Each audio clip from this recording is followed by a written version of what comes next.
With millions of Americans under heat alerts this week, families and businesses might want to think about how extreme heat could impact their bottom line. CNN's Karen Caifa takes a look at the numbers and has ways for households to safely cut costs.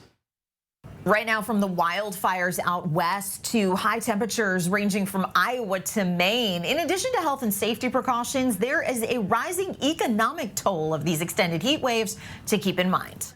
Extreme heat is becoming more frequent and more costly. We would never think about planning for wildfire season or hurricane season just during those seasons. Ashley Ward of the Duke University Heat Policy Innovation Hub says that these punishing heat waves make it more expensive to cool a home. When temperatures overnight don't fall below 75 degrees, for example, it doesn't give the body or any living thing or our energy systems time to recover from that daytime exposure. David Tinsley, senior economist for the Bank of America Institute, says their analysis found higher average temperatures boosting consumers' average monthly utility payments by 23% since 2019. All the data is suggesting that these heat waves are hotter and are lasting longer.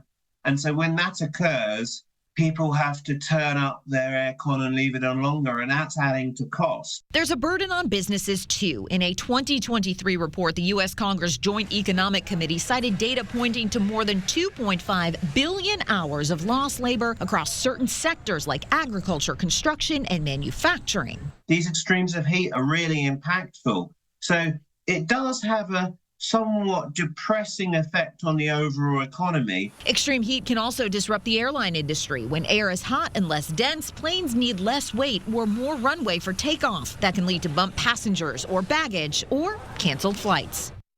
There's also a cost to cities across the Midwest and Northeast right now to ramp up and open the doors of cooling centers to help residents. Right now, that includes everywhere from Cleveland to New York City, even Burlington, Vermont, where the heat index could top 100 degrees this week. In Washington, I'm Karen Caifa.